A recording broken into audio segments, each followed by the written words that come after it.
My name is Hugo Dickens, and at 75 years of age, I have learned to appreciate the simple things in life. The creaking floorboards in my old house, the patter of rain on the roof, the silence of the garden in the morning. After Elizabeth's death 3 years ago, it was these little things that became my faithful companions. Today was a clear morning. I made myself some tea, strong, with 1 spoonful of sugar. Not at all how Elizabeth liked it. She preferred it weak, with milk and 2 spoonfuls. It's funny how in 52 years of marriage, we never managed to agree on such a simple matter. My house in Winooski is small but cozy. It's a 2-story building with a porch that I repaired myself last summer, despite my son's protests. "Dad, at your age, it's dangerous to climb a ladder," he said in a tone that mixed concern with irritation. But I managed, as I have with many other things. Elizabeth always loved our garden. The roses I continue to grow were her passion. Red and white, they sprawl along the south wall of the house. Every morning I check to see if they need their branches tied up or their wilted buds removed. It's our ritual, mine and Elizabeth's. Even though she's gone, I often talk to her while working among the flowers. "See, dear, that little white rose we planted on your 70th birthday has finally started to grow. You were right, it just needed time." Sometimes the neighbors look at me with concern when they hear these conversations. Mrs. Fellows from across the street once even offered to introduce me to her widowed friend. I politely declined. My heart remains with Elizabeth, and that is unlikely to change. After breakfast, I usually go for a short walk. Despite the arthritis that plagues me on rainy days, I try to walk at least a mile every morning. The doctor says it keeps not only my body, but also my mind in shape. And he's right. When I return, my head is clear, and my hands hold my garden tools more firmly. Today, as I passed the mailbox, I noticed a letter from the water utility. Another rate increase. My shipbuilding engineer's pension allows me to live comfortably, but these constant price increases are sometimes a cause for concern. However, I have learned to economize without depriving myself of the necessities. Returning home, I check the calendar. Wednesday, the day Ivan and Helen visit. My son and his wife come once a week, ostensibly to check on me. In fact, their visits have become stressful lately. Something has changed in their behavior, in the way they look around the house, like appraisers at an auction. Yvonne inherited my physique, strong, broad-shouldered, but not my character at all. Where I am straightforward, he is devious. Where I am decisive, he is indecisive. At 45, he works as an accountant in a small firm, constantly complaining about the lack of prospects. When he was younger, I hoped he would follow in my footsteps and choose a profession that required real skills. But Ivan always preferred working with numbers on paper to creating something with his own hands. Helen is his complete opposite. An energetic, determined pharmacist, she always knows what she wants. And right now it seems she wants my house. I notice how, during her visits, she scrutinizes the walls, calculates something in her mind, and whispers with Ivan in the corner. At exactly 5 o'clock in the evening, the doorbell rang. Punctuality is the only thing Ivan has learned from me. "Dad!" A falsely cheerful exclamation was accompanied by a formal hug. "How are you?" I invited them in, noticing Helen's appraising glance around the hallway. "You wouldn't believe how hard it was to find a parking spot," Ivan began his usual complaint. "If we lived in this neighborhood, everything would be so much easier." I let that remark go unnoticed. Such hints had become commonplace lately. We went into the living room. I made tea and homemade cookies, another of Elizabeth's recipes that I treasure. "Oh, Dad, did you bake again?" Helen picked up a cookie with 2 fingers, as if it might bite her. "You shouldn't go to so much trouble. We could have brought something from the store." "I like to cook," I replied. "It helps me stay independent." At the word independent, Ivan and Helen exchanged quick glances. "Speaking of independence," Ivan began, in that special tone he uses when he's about to suggest something for my own good. "Helen and I recently read about this wonderful nursing home in Burlington. The conditions there are just amazing. They even have small garden plots for those who like to work with plants." I took a sip of tea, pretending to consider his words. "Sounds interesting," I replied neutrally, "but I'm fine here." "But you're not getting any younger, Dad," Helen said, putting her hand on my shoulder with a concern I no longer believed was genuine. "And the house is so big. So many things to worry about, so much work. Think how much easier life would be if you had professionals taking care of you. I looked at the photo of Elizabeth on the mantelpiece. It was taken on our golden wedding anniversary. Wrinkles around her eyes, silver hair, but the same clear, penetrating gaze as the day we first met. You know, Elizabeth always said that a house lives as long as people live in it. I promised her I would take care of our house.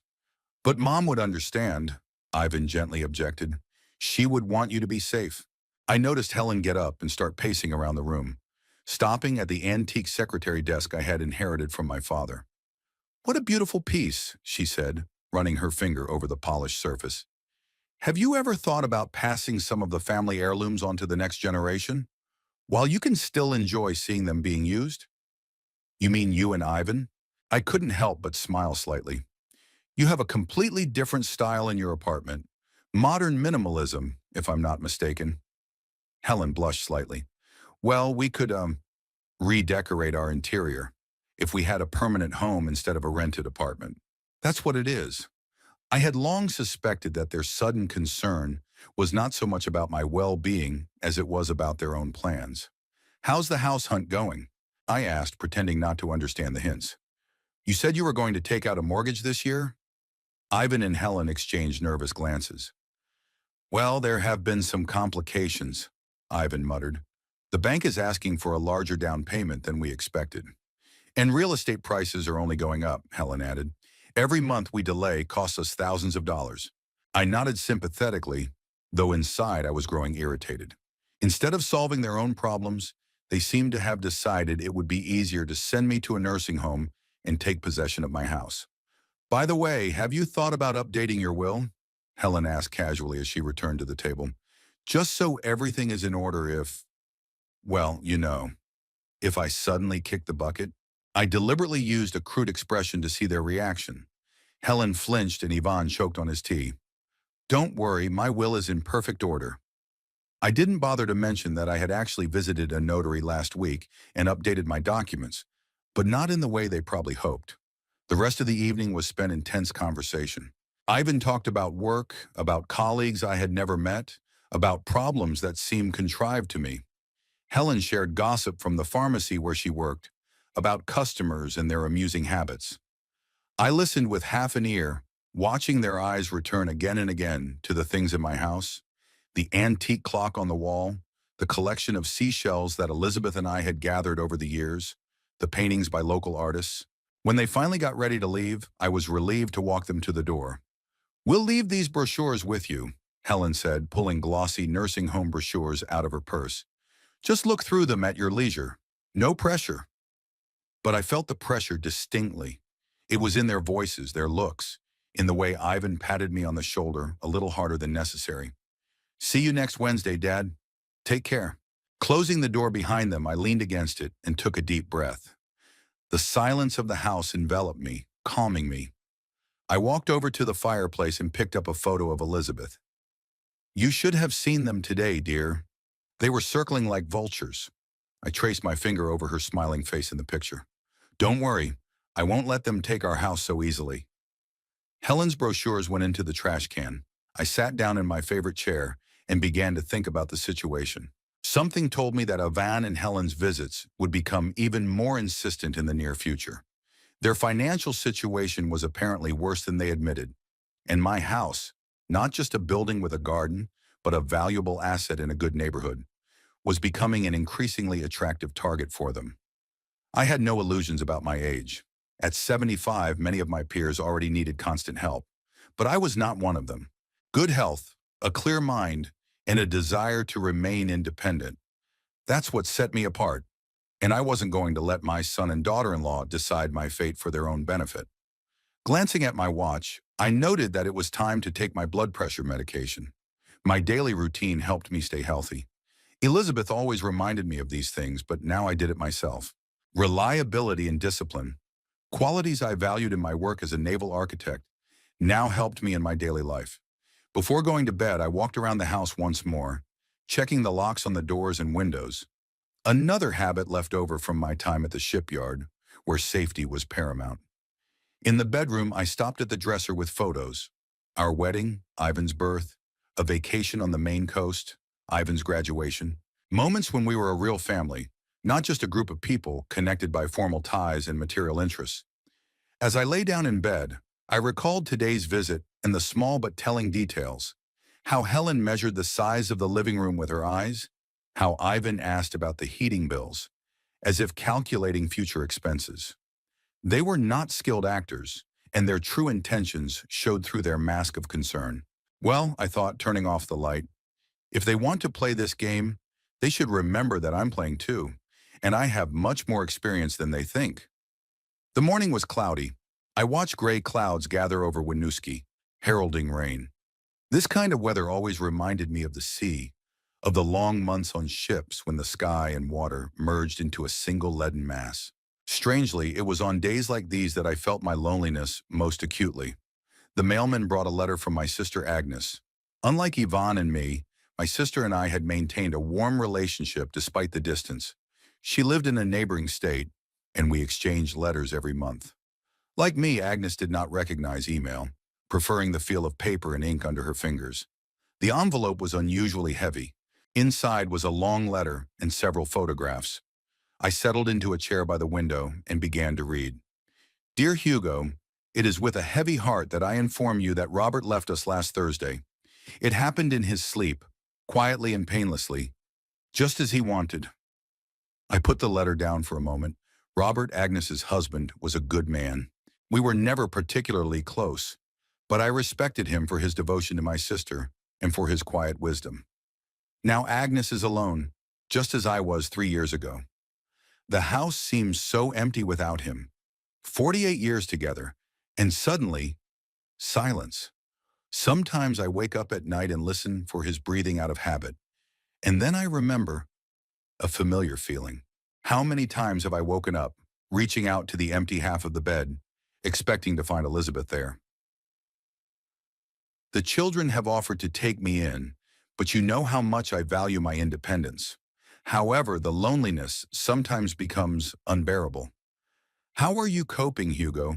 Maybe we should see each other more often. After all, we are the only ones left of the older generation of Dickens. The last sentence made me think. Indeed, apart from Agnes, I have no one left from my generation. My parents are long gone.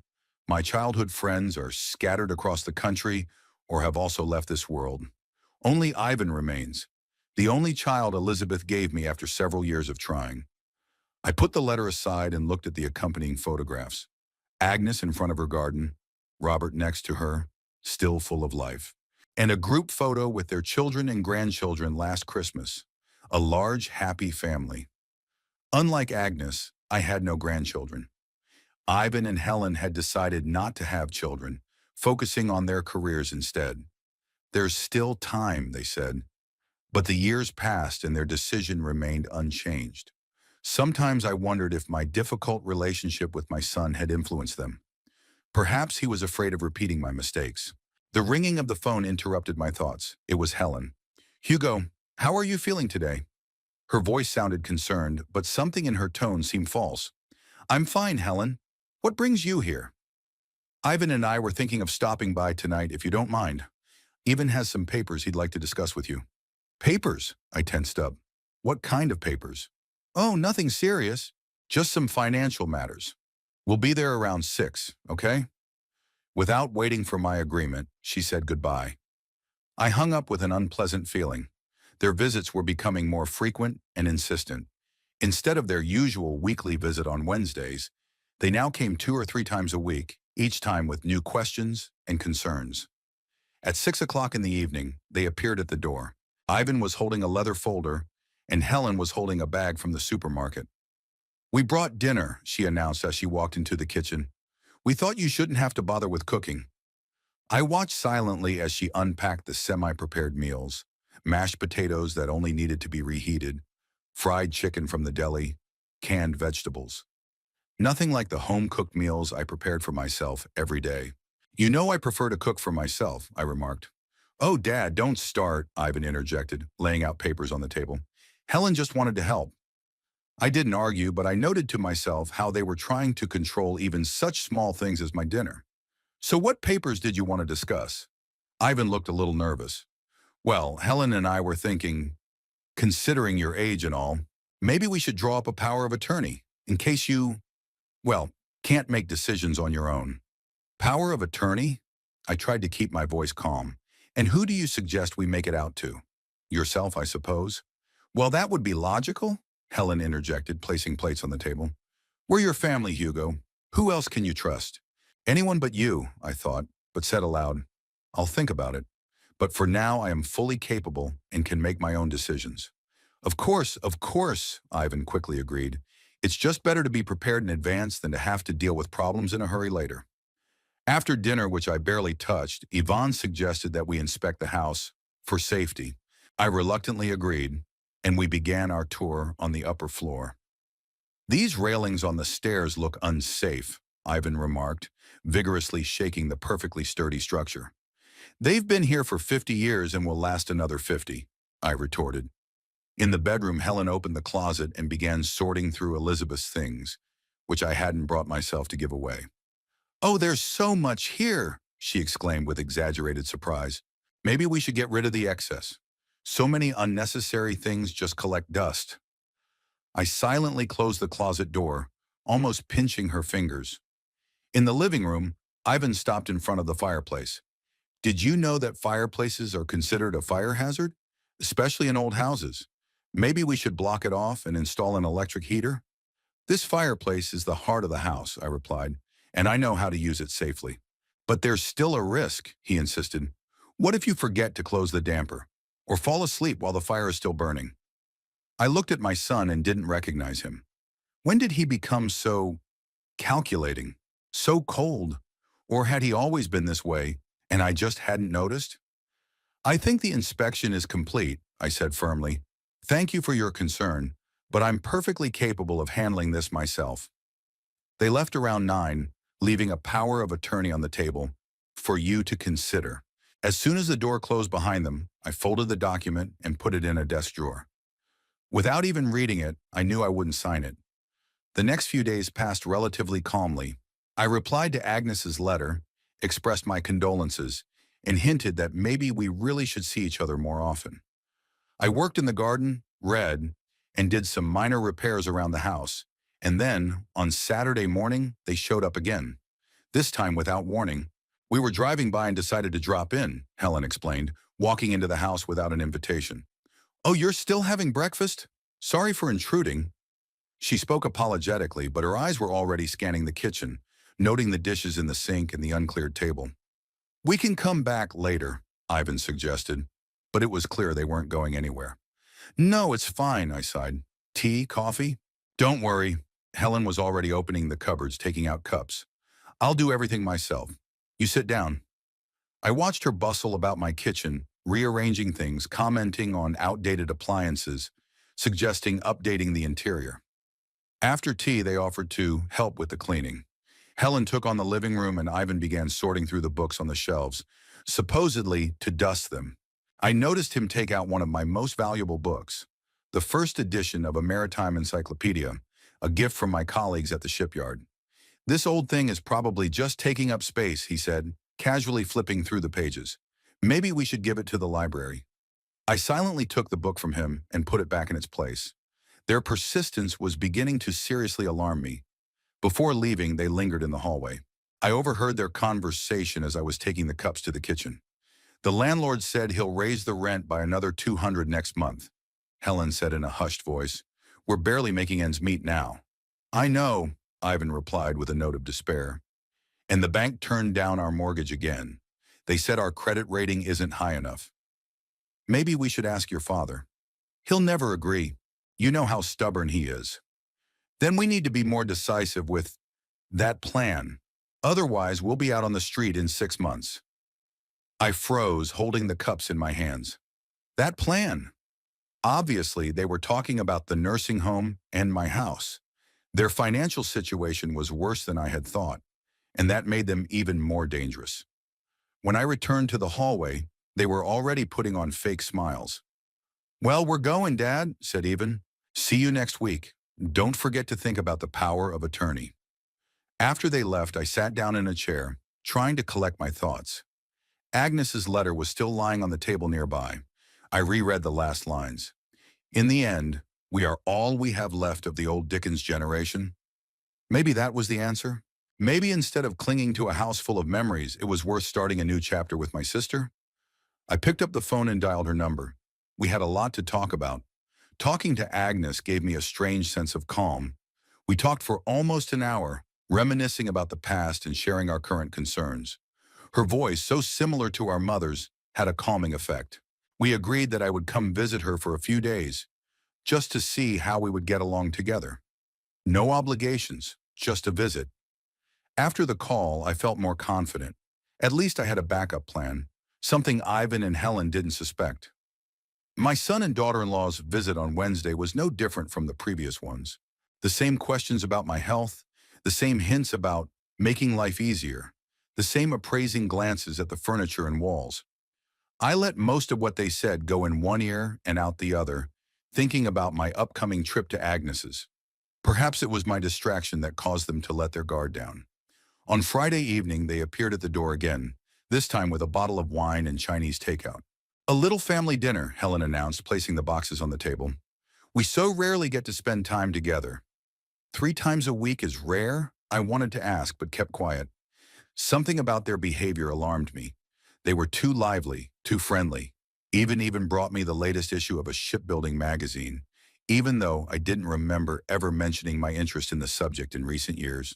After dinner, Helen suggested I have some tea in the living room while she and Yvonne cleared the table. This was unusual. They usually left the dishes to me, rushing off to attend to their own affairs. I agreed, grabbed the magazine, and settled into an armchair by the fireplace. I could hear the clatter of dishes and muffled voices coming from the kitchen. I wasn't eavesdropping.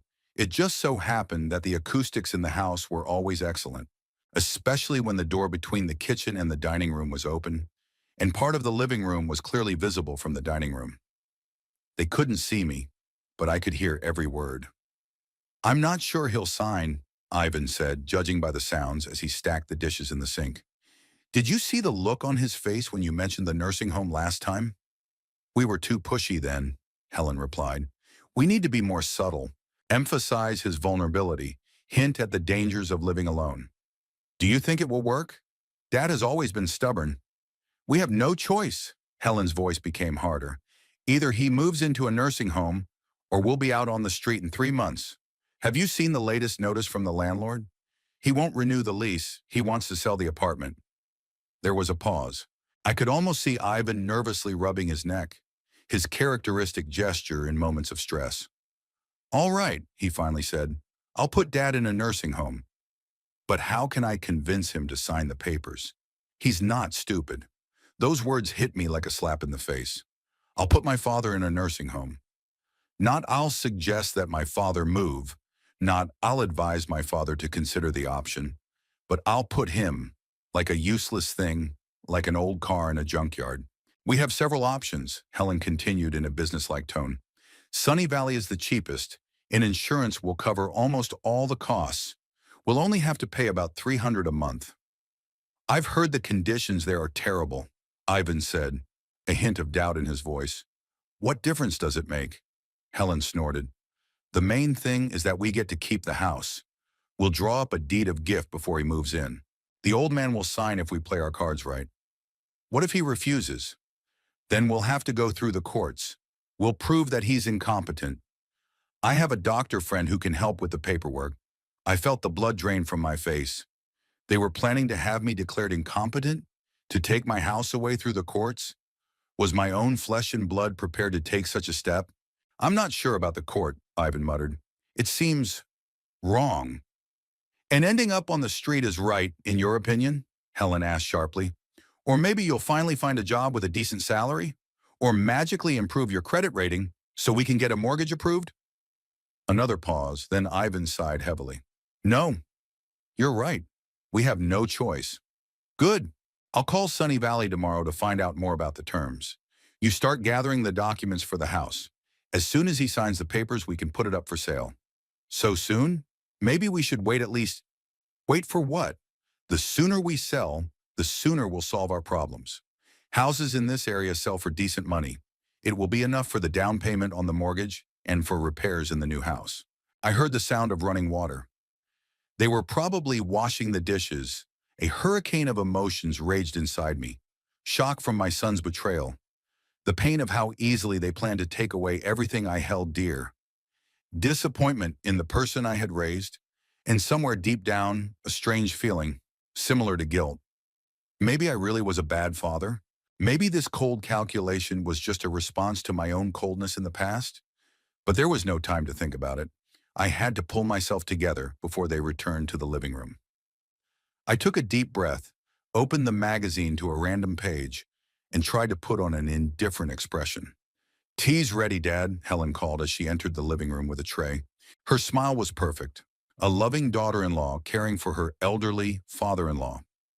"Thank you," I replied, surprised at how calm my voice sounded. Ivan followed her, carrying a plate of cookies. "How's the magazine? Found anything interesting?" "Yes, very informative," I lied, having no idea what the article in front of me was about. They sat down on the sofa opposite me. Now that I knew their true intentions, their behavior seemed painfully obvious. Every caring gesture, every question about my health, it was all part of a plan to take over my home. "We've been thinking," Ivan began after a pause, "maybe you should get a full medical checkup, just as a precaution." "Helen has a doctor she knows," she chimed in. "A very good specialist. He could see you at home." "A doctor she knows." "The same one who was supposed to help with the incapacity papers if I refused to move voluntarily to a nursing home." "I don't think so," I replied. "I recently had a checkup with my therapist. Everything is fine." "But an additional consultation won't hurt," Helen insisted. "At your age—" "At my age, people usually know what they need and what they don't," I interrupted, unable to contain my irritation. They exchanged glances. That "see, I told you so" look Helen used when she wanted to emphasize my stubbornness. "Whatever you say, Dad," Ivan raised his hands in a conciliatory gesture. "We're just looking out for you." The rest of the evening was spent in tense conversation. I answered in monosyllables, pretending to be tired. They left around 9, promising to stop by the next day, just to check on you. As soon as the door closed behind them, I collapsed into my chair, trembling with overwhelming emotions. Betrayal. I knew our relationship with Ivan had never been perfect, but I never thought he was capable of this. And Helen, her cold calculation frightened me the most. I looked at the photo of Elizabeth on the mantelpiece. "What would you do in my place, dear?" I asked the silent picture. Elizabeth had always been wiser than me in family matters. She smoothed over rough patches and found compromises. But even she couldn't find an excuse for what I had heard today. I spent a sleepless night thinking about the situation. By morning, a plan had begun to form in my head. They wanted to put me in a nursing home and take over my house? Well, I wasn't going to make it easy for them. The first thing I had to do was contact Agnes and speed up my visit to her. Then I had to consult with a lawyer about the house. And finally, I would prepare a little surprise for Ivan and Helen that would make them reconsider their plans. I wasn't going to give up without a fight. If they thought they could easily fool an old man, they were in for a rude awakening. 75 is the age of wisdom, not weakness, and I was going to teach them that lesson. In the morning, I called Agnes and told her about the conversation I had overheard. She was deeply outraged. "Come here immediately," she insisted. "You can't stay alone with them. Who knows what else they'll come up with?" "Not now," I replied. "I have to prepare everything first. But I'll come, I promise. And maybe not just for a visit." The next step was to call my old friend Samuel, a retired lawyer. We agreed to meet at a cafe in the city center, away from the prying eyes and ears of Ivan and Helen. Then I took out my old notebook and started writing. A plan of action, step by step. If they wanted war, they would get it. I decided not to show that I knew about their plans. Let them think that everything was going according to their script. This would give me time to prepare and strike when they least expected it. Looking at my notes, I felt a surge of energy that I hadn't felt in a long time. I wasn't a helpless victim. I was Hugo Dickens, a man who had built his life with his own hands and wasn't going to let anyone, not even his own son, destroy it. I went to meet Samuel early in the morning before Ivan and Helen showed up for another care visit. The old Martha's Cafe in downtown Winooski was the perfect place for a confidential conversation. Quiet, with separate booths where no one could eavesdrop. Despite being 82 years old, Samuel had retained his sharp mind and professional approach to business. We had been friends since the days when I worked at the shipyard and he advised the company on legal matters. "So they're planning to send you to a nursing home and take over your house?" he asked, stirring his coffee. "Ungrateful children. It's an age-old story." "What do you advise me to do?" I asked, suppressing my bitterness. Samuel tapped the edge of his cup thoughtfully with his spoon. "First of all, update your will. Specify clearly who will get what in the event of your death. If you don't want to leave the house to Ivan, you can bequeath it to anyone you want. Your sister, a charity. Then reissue the power of attorney to someone you really trust, not your son." I nodded, making notes in my notebook. "What about selling the house?" "It's your property. You have the right to dispose of it as you see fit. But I would recommend getting an appraisal first to know the real market value. I can recommend a reliable realtor." After meeting with Samuel, I immediately called Agnes. Talking to my sister always cheered me up, and now I needed her support more than ever. "Hugo, I've got everything ready for your visit," she said as soon as she heard my voice. "I have a spare room with windows overlooking the garden. You'll like it." "Thank you, Agnes.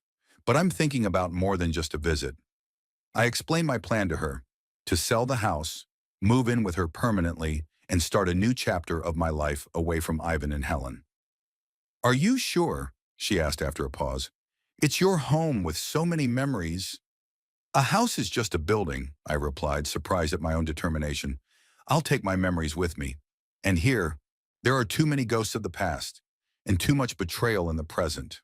Agnes sighed heavily. "You'll always be welcome here, you know, but don't rush into a decision. Come for a week first, take a look around. You may find that living with your older sister isn't the most pleasant experience." She tried to joke, but I could hear the sincere concern in her voice. "It's a deal. I'll be there in 3 days. Just don't tell anyone, especially if Ivan calls and asks." After talking to my sister, I moved on to the next item on my agenda, getting the house appraised. The realtor recommended by Samuel was able to come the very next day, a short, energetic woman named Veronica. She quickly looked over the house, took notes, and photographed the rooms. "The real estate market in Winooski is booming right now, Mr. Dickens," she said after finishing the inspection. "Your house is in excellent condition, and the location is superb. I would estimate it at around $280,000, maybe even more if we market it right." I was pleasantly surprised by the amount. When Elizabeth and I bought this house 50 years ago, it cost only $35,000. "How quickly can it be sold?" I asked. "With the right price and marketing, very quickly. A month, maybe 2. Houses in this area don't stay on the market long." We agreed that I would contact her as soon as I made a final decision. I spent the next 2 days sorting through my belongings. 50 years of life had accumulated many items, some valuable, some simply memorable. I selected the most important ones: photo albums, letters from Elizabeth, her favorite jewelry, which she had bequeathed to her grandchildren if they ever appeared, a marine compass given to me by my colleagues when I retired, several books that I had read over and over again. I carefully packed all of this into 2 small boxes and hid them in the storage room on the second floor, where Yvonne and Helen didn't usually look. On Wednesday, as I expected, they showed up at my doorstep again, this time with new brochures and even more persistent offers. "We found a wonderful place, Dad," Ivan began as soon as he crossed the threshold. "Sunny Valley, sounds like paradise, doesn't it?" I pretended to be interested and took the brochure. The glossy pages showed smiling old people in rocking chairs, well-kept gardens, and spacious rooms. The reality, as I suspected, was quite different. "It looks nice," I replied cautiously. Helen and Ivan exchanged surprised glances. They were clearly expecting resistance. "Really?" Helen couldn't hide her surprise. "We thought you'd be against it." "I'm just a realist," I shrugged. "At my age, you have to think about the future. But I'd like to visit the place first before making a decision." Of course," exclaimed Ivan, unable to believe his luck. "We can go tomorrow." "Not so fast," I dampened his enthusiasm. "I have some things I need to finish up. Maybe next week." I knew that by next week I would already be with Agnes, but they had no idea. "What business?" Helen asked, frowning slightly. "I need to sort through some things, decide what to keep and what to throw away." Half a lifetime is no joke. They were satisfied with that explanation. What's more, Helen immediately offered to help with sorting things out. I suspect to assess which of my possessions were valuable. Thanks, but I can handle it myself, I replied firmly. It's personal. After they left, I called a taxi company and booked a car for Friday, the day of my departure to Agnes. Then I contacted the bank and arranged to transfer some of my savings to a new account opened in another city. It wasn't that I didn't trust financial institutions, but it never hurts to be cautious. That evening, I met with Samuel again, this time in his home office where we drew up a new will. I left the house to a charitable foundation that supports young naval architects, a field to which I had devoted my entire life. Yvonne received a fixed sum of money, not too large but not entirely symbolic either. I divided the rest of my savings between Agnes and her children, with whom I had always had a warm relationship. Are you sure? Samuel asked as I signed the papers. Ivan is your son, after all, who is willing to put me in a cheap nursing home for profit, I reminded him. No, I'm sure. On Thursday, Ivan and Helen showed up at my place again, this time with a specific proposal. We signed up for a tour of Sunny Valley on Tuesday, Ivan said, and we also brought some documents that need to be signed. Just a formality. I took the papers and pretended to study them carefully. As I suspected, it was an agreement to transfer the rights to the house to Ivan in exchange for his obligation to provide for my care in a nursing home. This looks serious, I said, putting the papers aside. I need time to think it over. Maybe show it to my lawyer. A lawyer? Helen couldn't hide the alarm in her voice. Why? It's just a simple family agreement, which involves real estate worth several $100,000, I pointed out. I'd rather be cautious. Don't you trust us? Ivan tried to look offended, but it didn't work. Trust is great, but it never hurts to double-check, I replied with a phrase I often repeated to him when he was a child. I'll look over the documents and let you know. They left, clearly disappointed. I knew they had hoped to get my signature right away, and they were concerned about the mention of a lawyer. Well, let them be nervous. As soon as the door closed behind them, I took out my phone and called the realtor. Veronica, Hugo Dickens here. I've made my decision. I want to sell the house. As soon as I return from my trip in a week, we can start the process. She was happy to hear this and promised to prepare all the necessary documents. In the evening, I finished packing my things. In addition to 2 boxes with my most precious memories, I packed a week's worth of clothes and necessary medications. Everything fit into one suitcase. Surprisingly little for a man who had lived a long life. That night, I couldn't fall asleep for a long time. I lay there looking at the familiar shadows on the ceiling, listening to the quiet ticking of the clock, the sounds of the house that had been my refuge for so many years. Part of me doubted my decision. There were ghosts here, but they were kind, familiar ones. Here I felt Elizabeth's presence. Here were all the happy moments of our life together. But another part of me longed for liberation. From the weight of memories, from disappointment in my son, from the constant tension of the last few weeks. Maybe a new beginning was exactly what I needed. In the morning, I got up early, took a shower, and shaved. I had breakfast and drank coffee on the porch, watching the rising sun paint the neighbors' roofs gold. Then I wrote a short note. I'm leaving for a week. I'll be back next Friday. Don't worry, Hugo. I left the note on the kitchen table, where Ivan and Helen would surely find it when they came to check on me again. Maybe they would panic. Maybe they would start looking. But in a week I would be back, and then the look of surprise on their faces would be truly priceless. The taxi arrived at 9 o'clock sharp. I took one last look around the house, picked up my suitcase and boxes, and locked the door. Ahead of me lay a week with Agnes, new opportunities, and perhaps a new life. Agnes's house greeted me with warmth and the aroma of fresh baking. My sister, despite being 78 years old, retained an amazing energy and love of cooking. Her small but cozy house in the suburbs of Manchester was surrounded by a garden, not as well kept as mine, but full of life and color. Hugo! Agnes hugged me at the door, her thin figure seeming fragile, but her embrace felt unexpectedly strong. You came after all. Of course I came. I promised. She led me into the living room, furnished with old-fashioned but sturdy furniture. Framed photographs covered every horizontal surface. Her children, grandchildren, Robert, our parents, the family history in pictures. "I've prepared your room," Agnes said, helping me with my suitcase.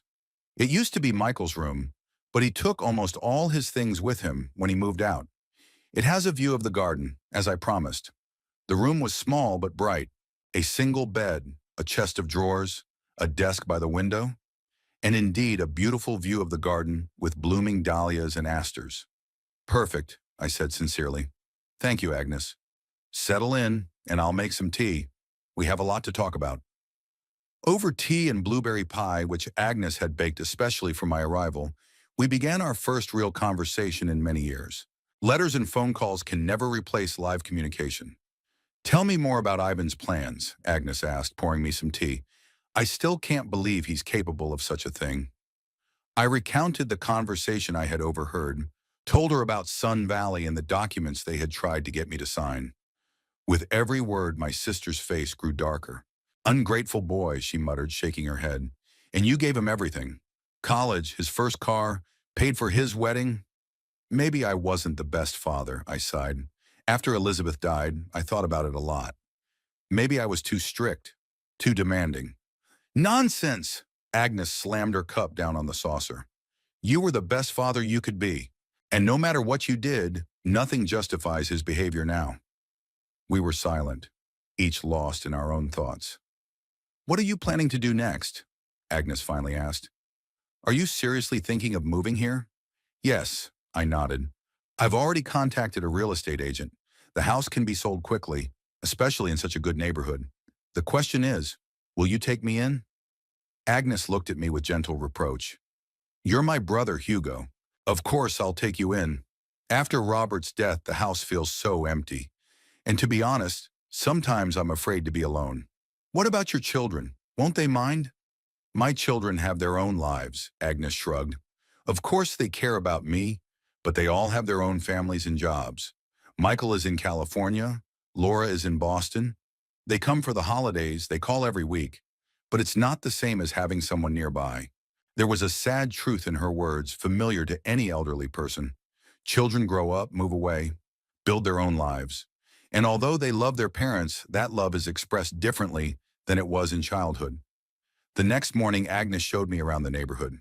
We strolled leisurely through the quiet streets, and she pointed out the shops, the pharmacy, and a small park.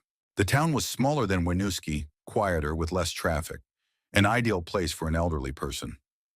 "There's a good library here," Agnes said as we passed a brick building with columns, "and they have a book club meeting every Wednesday. Robert always went." Her voice faltered. I took her hand, understanding without words the depth of her loss. We continued on our way in silence, supporting each other. In the evening, sitting on the porch overlooking the sunset, we reminisced about our childhood. Agnes was 3 years older than me, and she remembered events that I only vaguely remembered or didn't remember at all. "Do you remember when you fell off your bike and scraped your knee until it bled?" She smiled. "You were so afraid that Mom would scold you that you made me swear not to tell anyone. But she found out anyway. From your limp and your torn pants."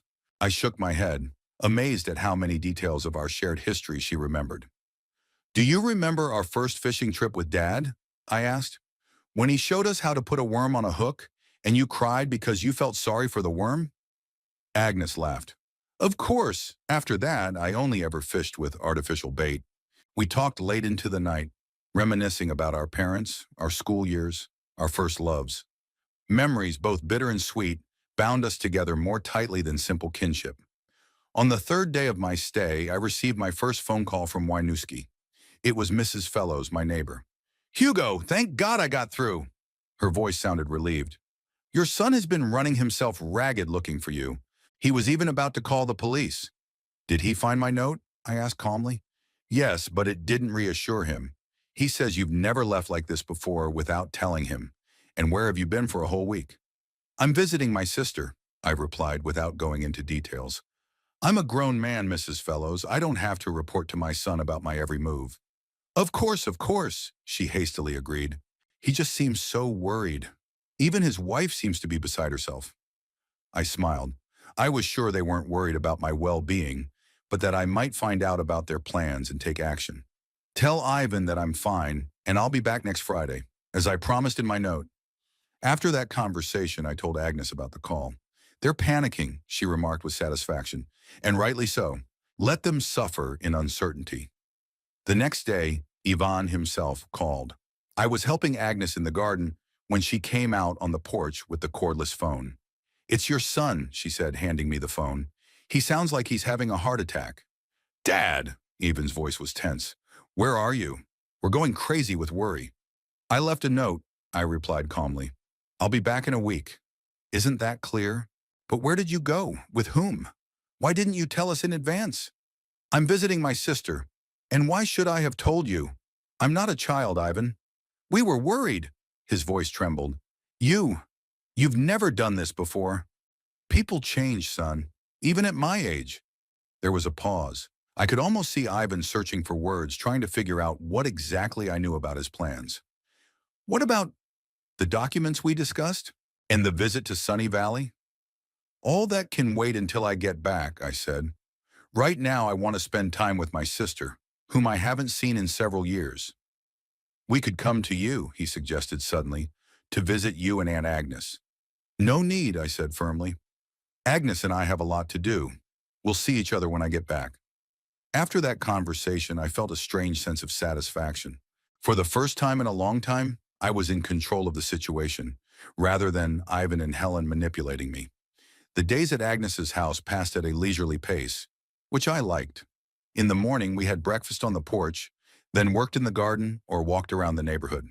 After lunch, we read, napped, or watched old movies that we loved in our youth. We spent our evenings talking, playing board games, or just sitting in silence, enjoying each other's company. You know, Agnes said on the 5th day of my stay, I've noticed that you've become calmer. When you arrived, you were tense as a string. It's easy to be calm here, I replied. No one is eyeing my house greedily or trying to convince me that I'm incompetent.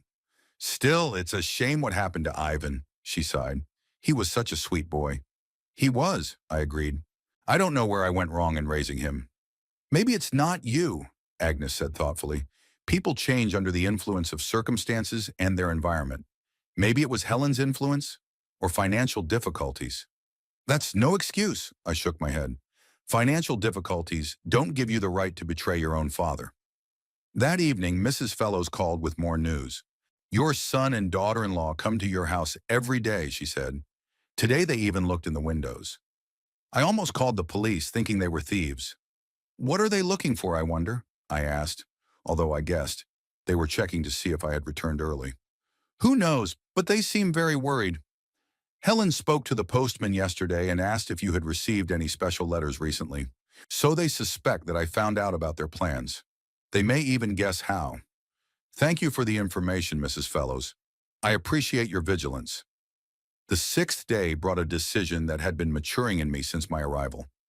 After a particularly pleasant walk in the autumn park, I said to Agnes, I want to move in with you, for good. She stopped and turned to me. Are you sure? Are you sure you're not rushing into this? Absolutely sure, I nodded. I feel at home here, safe, and we can support each other. Agnes smiled, her eyes shining suspiciously. I'll be very happy, Hugo. Very happy. That evening, I called the realtor in Winooski and confirmed my intention to sell the house. We agreed to meet after my return to sign the necessary papers. Agnes and I spent the last day of my disappearance discussing the practical aspects of living together. The room she had allocated to me would become my permanent one. We would split the expenses equally. I would help with the porch and garden repairs, work that Robert had previously done. What about the things from your house? Agnes asked. I'll sell most of the furniture along with the house, I replied. I'll only take my personal belongings, a few mementos, maybe the rocking chair. I used to read poetry to Elizabeth in it in the evenings. We both understood that moving meant not just a change of residence, but the end of an entire stage of life. Closing one door, opening another. In the evening, another call came from Winooski, this time from Samuel. Your son came to my office, he said without preamble. He asked if you had sought legal advice. And what did you tell him? That it's confidential, of course, but he's very insistent, Hugo, and worried. He says he's afraid you're making rash decisions because of your age. I chuckled. The only rash decision I've made because of my age is trusting my own son. Be careful when you return, Samuel warned. They may try something. Don't worry, my friend. I have everything under control. On the morning of my departure, I packed my things, saying a somewhat sad goodbye to the room that had been my refuge for a week. I'll be back here for good soon, but first I need to finish up in Winooski. Agnes hugged me at the door. Be careful, Hugo, and come back soon. I will, I promised, kissing her on the cheek. Thank you for everything.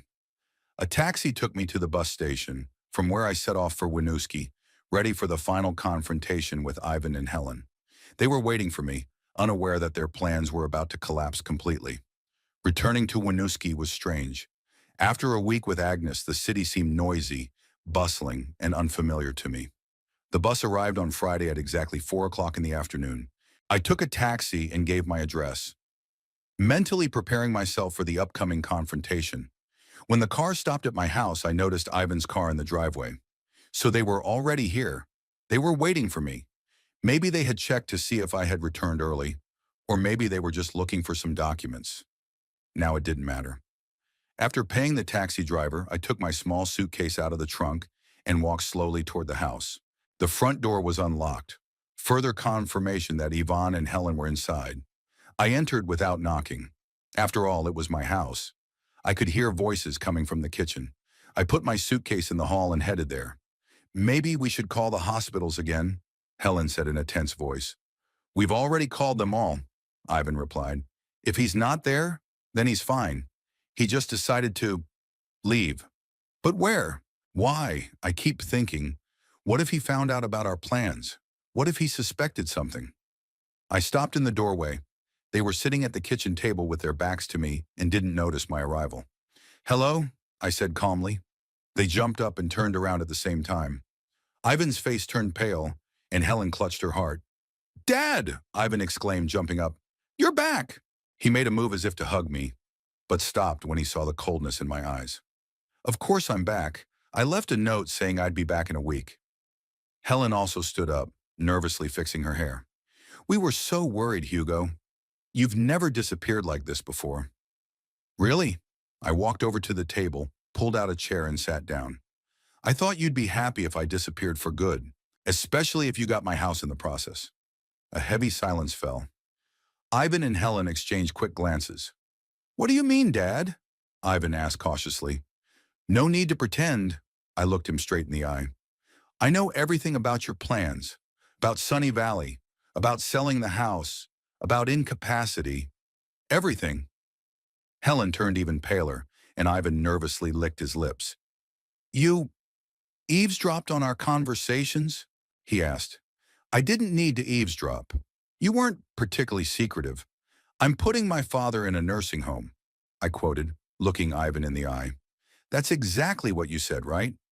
Not I'll help my father move, or I'll offer my father an option, but I'll put him in a home, like old furniture in a dump. Ivan lowered his eyes, but Helen decided to go on the offensive. You don't understand, Hugo. We had no choice. We're losing our apartment. The bank is refusing to give us a mortgage. And so the best solution seemed to be to send me to a cheap nursing home with terrible conditions, which you knew perfectly well about. I shook my head. No, Helen. There is always a choice. We would have visited you, Ivan muttered, every week. Like now? I smiled. On Wednesdays with fake smiles and brochures? Helen sat back down at the table, clasping her hands. Hugo, please, let's talk calmly. Maybe we got a little carried away, but we wanted what was best. For whom? I asked. For me or for yourselves? She didn't answer, even shifted awkwardly from foot to foot. Where have you been all week? He asked, clearly trying to change the subject. At Agnes's, my sister's, if you remember. So far away? He said, surprised. Why? I took a deep breath. It was time for the big announcement. I'm selling the house and moving in with Agnes, for good. There was a deafening silence. Helen stared at me with her mouth open, and Yvonne seemed to have forgotten how to breathe. You, what? He finally managed to say. Selling the house, I repeated. I've already met with the realtor. She says that in the current market, it will sell quickly, maybe even for more than we expect. But it's your house, Helen exclaimed. You've lived here your whole life. And that's exactly why it hurts me to see you treat it as your property, I replied. Every time you've come over lately, I've seen you assessing the walls, the furniture, the size of the rooms. It's as if I'm already dead and you're dividing up my estate. That's not true, Even protested, but his voice sounded unconvincing. It is true, son, and we both know it. I got up and walked over to the window. The garden I loved so much was bathed in soft evening light. Elizabeth's roses were still blooming, despite the approaching autumn. You know what's the saddest thing? I said without turning around. If you had just asked for help, I would have helped you. If you had said, Father, we're having financial difficulties, we might lose our apartment, I would have found a way to support you. But instead, you decided to get rid of me like a burden. We didn't want to, Ivan began, but I raised my hand to stop him. Please don't lie. Don't make this worse. I heard your conversation, word for word. I know what you were planning. I turned to face them. Helen sat with her head down, and Ivan looked as if he had been hit. What are you going to do with the money from the sale? Helen asked, and I couldn't help but laugh. So that's it.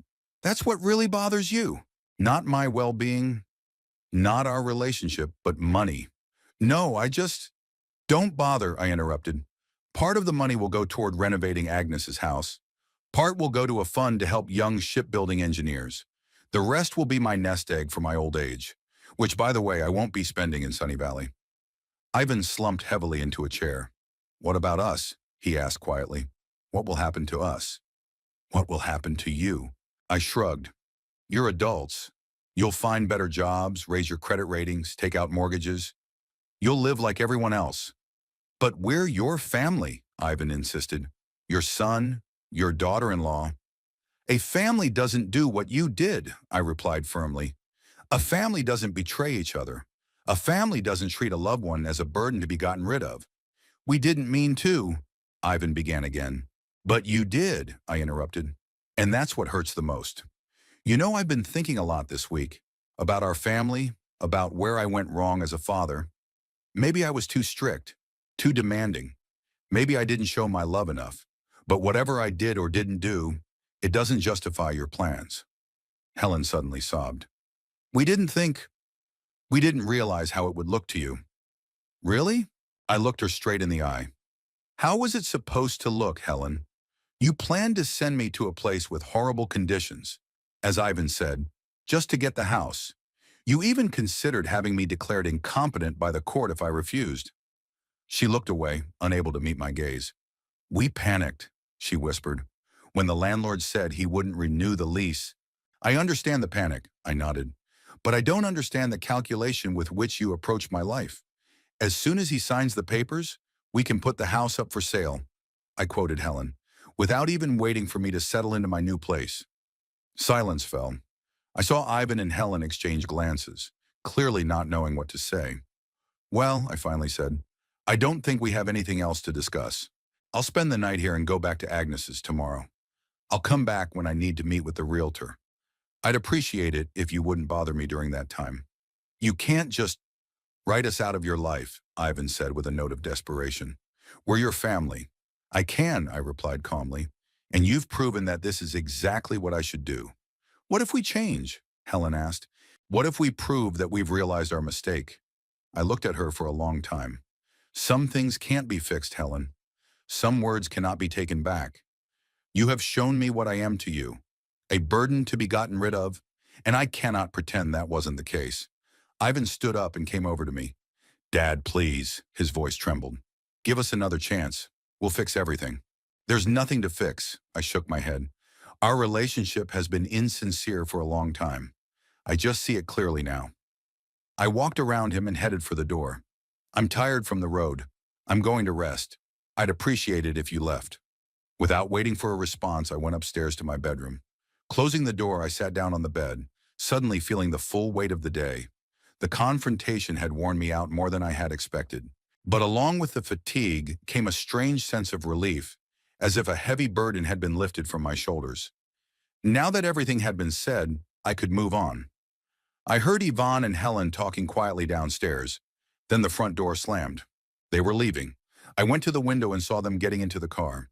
Even turned, looked at the house, and for a moment our eyes met. Then he turned away, started the engine, and the car pulled away. The next morning, I called the realtor and confirmed our appointment for Monday. Then I contacted Agnes, told her about the confrontation, and my decision to return to her as soon as possible. "You did the right thing, Hugo," she said. "Sometimes you have to let people go, even if they're your flesh and blood." "I know," I sighed, "but it still hurts." "Of course it hurts. It wouldn't be a real loss if it didn't hurt." I spent the weekend sorting through my things, deciding what to take with me and what to leave behind. Photographs, books, a few mementos, everything that was truly valuable to me fit into 4 boxes.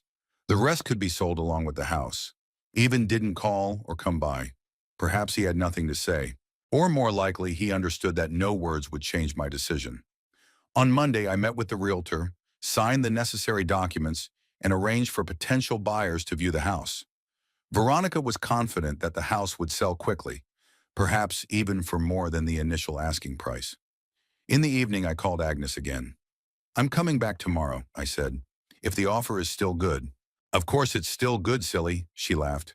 "I've already prepared your room and baked a blueberry pie, the same one you always stole from the kitchen when Mom wasn't looking." I smiled, remembering my childhood when everything was simpler. "Thank you, little sister, for everything." In the morning before leaving, I walked around the house one last time, saying goodbye to every room, every corner that held memories of my life with Elizabeth. "I'm sorry I'm leaving, dear," I said, stopping at our wedding photo, "but I think you would understand." The taxi arrived right on time. I loaded my boxes and suitcase, took one last look at the house that had been my home for so many years, and got into the car. "Where are we going?" asked the driver. "To the bus station," I replied. "I'm moving in with my sister." When the taxi started moving, I didn't look back. A new chapter in my life lay ahead, with new opportunities and perhaps a little peace in my twilight years. Behind me lay a house filled with memories and a son who had chosen material possessions over his father's love. I felt no triumph or revenge, only quiet sadness and the certainty that I was doing the right thing. Sometimes you have to close one door to open another, and I was ready for a new beginning.